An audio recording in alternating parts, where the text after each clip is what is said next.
बच्चों अगर आपको किसी भी ऑर्गेनिक कंपाउंड के अंदर अल्फा हाइड्रोजन फाइंड आउट करना है तो सिंपली बस आपको क्या करना है, उस ऑर्गेनिक कंपाउंड के अंदर अपना फंक्शनल ग्रुप पकड़ लो, उसके बाद चेक करो फंक्शनल ग्रुप आपका किस कार्बन से डायरेक्टली अटैच है। तो यहाँ पे देखो जो आपका फंक्शनल ग्रुप है किस कार्बन से डायरेक्टली अटैच है, भाई इस कार्बन से डायरेक्टली अटैच है।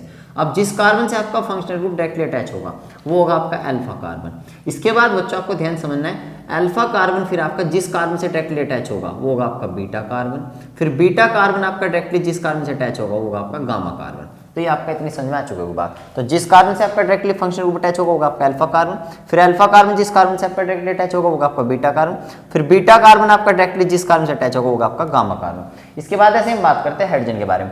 इसके बाद आपको क्या नोटिस करना है, अल्फा कार्बन के साथ जो हाइड्रोजन आपके अटैच होंगे वो होंगे आपके अल्फा हाइड्रोजन। तो यहाँ पे देखो अल्फा कार्बन आपका ये, तो अल्फा कार्बन के साथ कितने हाइड्रोजन अटैच है यहाँ पे, 1 2। तो यहाँ पे अल्फा हाइड्रोजन कितने हो गए बच्चों, अल्फा हाइड्रोजन हो गया यहाँ पे 2। ऐसे यहाँ पे बीटा कार्बन के साथ कितने हाइड्रोजन अटैच है, ये वाला। तो बीटा हाइड्रोजन आपके कितने हो गए यहाँ पे बच्चों, बीटा हाइड्रोजन भी आपके 2 हो गए। ऐसे अगर हम बात करें गामा कार्बन, देखो गामा कार्बन के साथ कौन कौन से हाइड्रोजन अटैच है, 1 2 3। तो यहाँ पे गामा हाइड्रोजन आपके बच्चों कितने हो गए, 3 हो गए। लेकिन इस वीडियो के अंदर हमारा मेन टारगेट रहेगा सिर्फ अल्फा हाइड्रोजन। यहाँ पे हम बीटा और गामा कार्बन हाइड्रोजन के बारे में कोई डिस्कस नहीं करेंगे। यहाँ पे हमारा मेन टारगेट क्या रहेगा बच्चों, अल्फा हाइड्रोजन रहेगा। इसके बाद अगर हम समझे अच्छे से फंक्शनल ग्रुप के बारे में, तो फंक्शनल ग्रुप आपके कौन कौन हो सकते हैं बच्चों। अगर हम सबसे पहले बात करें, हमारा होता है कार्बोजाइल फंक्शनल ग्रुप। ये जो आपका कार्बोजाइल फंक्शनल ग्रुप होता है बच्चों, जब ये आपका किससे अटैच हो जाता है, अल्काइल ग्रुप से अटैच हो जाता है, तो ये बन जाते हैं आपके कार्बोजाइलिक एसिड बन जाते हैं। ऐसे ही आपका बच्चों CHO, ये होता है आपका कार्ब एल्डिहाइड फंक्शनल ग्रुप। जब ये आपका अल्काइल ग्रुप के साथ अटैच हो जाता है ये आपके बन जाते हैं एल्डिहाइड। ऐसे बच्चों COOR, ये भी आपका एक फंक्शनल ग्रुप है।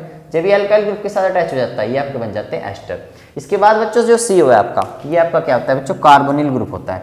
जब आप कार्बोनिल ग्रुप के दोनों साइड अपना क्या लगा देते हो, अल्काइल ग्रुप लगा देते हो, ये आपके बन जाते हैं बच्चों कीटोन। ऐसे अगर हम बात करें एक्स हमारे क्या होते हैं, हैलोजन। और हैलोजन हमारे कौन कौन हो सकते हैं, फ्लोरीन क्लोरीन ब्रोमीन आयोडीन। इनको भी आपको फंक्शनल ग्रुप की तरह ट्रीट करके चलना है। इसके बाद अगर हम बात करें कार्बन से कार्बन के बीच में डबल बॉन्ड, ये आपके कौन होते हैं, एल्कीन होते हैं। तो कार्बन से कार्बन के बीच के डबल बॉन्ड को भी आपको इसके भी पूरे किसकी तरह ट्रीट करना है, फंक्शनल ग्रुप की तरह ट्रीट करना है। इसके बाद मैं आपको कुछ क्वेश्चन कराता हूँ जिससे आपके साइड आउट बिल्कुल क्लियर हो जाएंगे। जैसे देखो सबसे पहला क्वेश्चन है हमारा, यहाँ पे अगर हमें अल्फा हाइड्रोजन निकालने तो आपको क्या करना है, बस ये आपका फंक्शनल ग्रुप हो गया भाई, देखो ब्रोमीन है, ये आपका फंक्शनल ग्रुप हो गया। इसके बाद चेक करो ये किस कार्बन से डायरेक्टली अटैच है, ये इस कार्बन से डायरेक्टली अटैच है, तो आपका क्या हो जाएगा, अल्फा कार्बन हो जाएगा। तो ये आपका अल्फा कार्बन हो गया। अब अल्फा कार्बन से आपके कौन से हाइड्रोजन अटैच है, ये वाले देखो, ये 2, ये तो अटैच है इस कार्बन से 2 हाइड्रोजन, तो अल्फा हाइड्रोजन यहाँ पे कितने हो गए आपके 2 हो गए। सिंपली ऐसे आपको निकालना है। अब आओ इस पे आओ, ये हमारा क्या कार्बोजाइलिक एसिड हो गया भाई, देखो इतना आपका R है, ये आपका COH, ये आपका फंक्शनल ग्रुप हो गया ये वाला। तो ये आपका फंक्शनल ग्रुप हो गया इतना, इसे पकड़ो आराम से। ये किस कार्बन से डायरेक्टली अटैच है, इससे, तो आपका क्या हो गया अल्फा कार्बन। अब अल्फा कार्बन से कितने हाइड्रोजन अटैच है, 2 हाइड्रोजन अटैच है, तो यहाँ पे अल्फा हाइड्रोजन आपके कितने हो गए 2, इतना इजी। इसके बाद ये 3 क्वेश्चन बहुत इंपॉर्टेंट है, ध्यान समझना। ये आपका क्या है बच्चों, कीटोन। और कीटोन में भी कौन सा कीटोन है, इसका कॉमन नेम है बच्चों एसीटोन। एसीटोन इसका कॉमन नेम है, और IUPAC नेम है इसका प्रोपेनॉल। आप देख सकते हो भाई बीच में कार्बोनिल ग्रुप, यहाँ पे देख लो यार, दोनों तरफ आपके अल्काइल ग्रुप हो गए। तो इसको आपको किसकी तरह ट्रीट करना है, इतना देखो ध्यान से, ये आपका क्या होगा, फंक्शनल ग्रुप हो गया इतना। अभी जो कार्बोनिल ग्रुप है, बढ़िया क्वेश्चन है, कार्बोनिल ग्रुप आपका यानी जो फंक्शनल ग्रुप है किस किस कार्बन से डायरेक्टली अटैच है, भाई ये इससे भी अटैच है डायरेक्टली, और ये डायरेक्टली इससे भी अटैच है। तो यहाँ पे 2 अल्फा कार्बन होंगे, ये भी आपका अल्फा कार्बन होगा और ये भी आपका अल्फा कार्बन होगा। तो यहाँ से आपने कैसे कहा 2 अल्फा कार्बन भी हो सकते हैं। तो यहाँ मतलब भाई फंक्शनल ग्रुप डायरेक्टली इससे भी अटैच है और इससे भी अटैच, तो ये भी अल्फा कार्बन, ये भी अल्फा कार्बन। तो इस वाले अल्फा कार्बन से कितने हाइड्रोजन अटैच है, 3, तो 3 अल्फा हाइड्रोजन तो आपके ये हो गए। फिर इस वाले अल्फा कार्बन से कितने हाइड्रोजन अटैच है, 3, तो 3 अल्फा हाइड्रोजन आपके ये हो गए। तो टोटल यहाँ पे अल्फा हाइड्रोजन कितने हैं बच्चों, एसीटोन के अंदर 6। अगर आपसे कोई पूछे एसीटोन के अंदर यानी प्रोपेनॉल के अंदर टोटल अल्फा हाइड्रोजन कितने होते हैं आपके, 6, तो ऐसे आप बता दोगे। इसके बाद बच्चों आपका नेक्स्ट होता है ये आपका क्या, एल्डिहाइड। ये आपका एल्डिहाइड है और ये 2 कार्बन वाला एल्डिहाइड है, CH3CHO। इसका मैं आपको नाम बता दूं, इसका कॉमन नेम होता है बच्चों एसिटाल्डिहाइड, बहुत फेमस है एसिटाल्डिहाइड, इसके नाम से फेमस है। और इसका IUPAC नेम बच्चों इथानल। अब इसके अंदर चेक करते देखो, यहाँ पे आपका CHO ये वाला है आपका, ये आपका R हो गया अल्काइल ग्रुप। तो ये इतना आपका फंक्शनल ग्रुप हो गया। ये आपका डायरेक्टली किस इस कार्बन से डायरेक्टली अटैच है। अब जिस कार्बन से डायरेक्टली अटैच है आपका क्या हो गया, अल्फा कार्बन हो गया। अब भाई इस अल्फा कार्बन से कितने हाइड्रोजन अटैच है, सिर्फ 3, तो यहाँ पे अल्फा हाइड्रोजन कितने होते हैं आपके 3। तो इथानल के अंदर यानी एसिटाल्डिहाइड के अंदर कितने अल्फा हाइड्रोजन होते हैं आपके 3।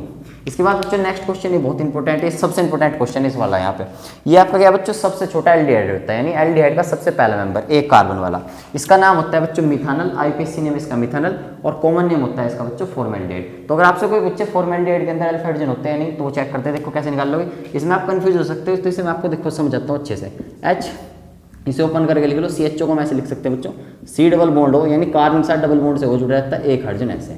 ये आपका देखो ये हो गया ओपन करके, तो ये आपका इतना फंक्शनल ग्रुप हो गया, यानी इतना आपका ये तो फंक्शनल ग्रुप है। अब देखो फंक्शनल ग्रुप किस कार्बन से डायरेक्टली अटैच है, तो यहाँ पे तो और कोई कार्बन ही नहीं है, तो यहाँ पे बच्चों अल्फा कार्बन ही नहीं है, तो यहाँ पे अल्फा, यहाँ पे अगर हम बात करें यहाँ पे अल्फा कार्बन ही 0 है, भाई अल्फा कार्बन नहीं, तो जब यहाँ पे अल्फा कार्बन नहीं है तो अल्फा हाइड्रोजन कैसे होंगे, तो अल्फा हाइड्रोजन आपके कितने होते हैं 0। तो अगर आपसे कोई पूछे फॉर्मेल्डिहाइड के अंदर अल्फा हाइड्रोजन कितने होते हैं आपके, तो 0 अल्फा हाइड्रोजन होते हैं। यहाँ तक आप नोट करो, इसके बाद कुछ और इंपॉर्टेंट एग्जाम्पल करेंगे, वीडियो नहीं स्किप करनी बिल्कुल भी। इसके बाद बच्चों अगर हम नेक्स्ट क्वेश्चन के अंदर अल्फा हाइड्रोजन फाइंड आउट करें, तो यहाँ पे आपका फंक्शनल ग्रुप हो गया ये OH, ये आपका क्या होता है हाइड्रोक्सी ग्रुप होता है, जिससे हमारे क्या बनते हैं अल्कोहल बनते हैं। अब आप चेक करो फंक्शनल ग्रुप आपका किस कार्बन से डायरेक्टली अटैच है, ये आपका इससे कनेक्टेड डायरेक्टली, तो आपका अल्फा कार्बन हो गया। अब भाई जो आपका अल्फा कार्बन इससे देखो कोई भी हाइड्रोजन अटैच है क्या, कोई हाइड्रोजन अटैच नहीं, इससे भाई एक CH3 एक CH3 एक CH3 एक OH, कोई हाइड्रोजन नहीं अटैच, तो यहाँ पे अल्फा हाइड्रोजन आपके कितने हो गए 0 हो गए। इसके बाद बच्चों नेक्स्ट क्वेश्चन की अगर हम बात करें, यहाँ पे आपका देखो कार्बन से कार्बन के बीच में डबल बॉन्ड, इस पूरे को आप ट्रीट करोगे फंक्शनल ग्रुप की तरह, यानी इसकी तरह, ये आपका सिस्टम क्या हो गया पूरा फंक्शनल ग्रुप हो गया। अब ये पूरा सिस्टम किससे कनेक्ट है, इस कार्बन से डायरेक्टली कनेक्ट है, तो आपका क्या हो गया अल्फा कार्बन हो गया। अब अल्फा कार्बन से कितने हाइड्रोजन अटैच है यहाँ पे 2, तो अल्फा हाइड्रोजन यहाँ पे आपके कितने हो गए 2 हो गए। इसके बाद सबसे इंपॉर्टेंट क्वेश्चन जो सबसे ज्यादा पूछा जाता है, ये आपका बेंजाल्डिहाइड होता है। जब आप बेंजीन से डायरेक्टली CHO अटैच कर देते हैं आपका बेंजाल्डिहाइड हो गया। इसे ऐसे तो आपके समझ में नहीं आने वाला था, मैंने यहाँ पे ओपन करके लिया, बेंजीन मैंने ओपन करके बना ली, ये आपका CHO का इतना आपका फंक्शनल ग्रुप हो गया, ये आपका यहाँ पे कार्बन ही है वाला। अब आप चेक करो जो आपका फंक्शनल ग्रुप डायरेक्टली इस कार्बन से अटैच है आपका अल्फा कार्बन हो गया। अब ये जो आपका अल्फा कार्बन से देखो कितने हाइड्रोजन अटैच है, भाई इधर कोई हाइड्रोजन अटैच नहीं, इधर कोई हाइड्रोजन अटैच नहीं, इधर कोई हाइड्रोजन अटैच नहीं, यानी इस कार्बन के साथ कोई हाइड्रोजन अटैच नहीं है, तो यहाँ पे अल्फा हाइड्रोजन आपके कितने होते हैं 0। तो बेंजाल्डिहाइड के अंदर अल्फा हाइड्रोजन होते हैं आपके 0। इसके बाद अगर आप इस टॉपिक के बारे में और ज्यादा जानना चाहते हो तो और वीडियो आपको यहाँ मिल जाएगी, मैंने ऑलरेडी बना रखी है, उसे आप जाकर देख सकते हो। सो बाय, लव यू गाइस।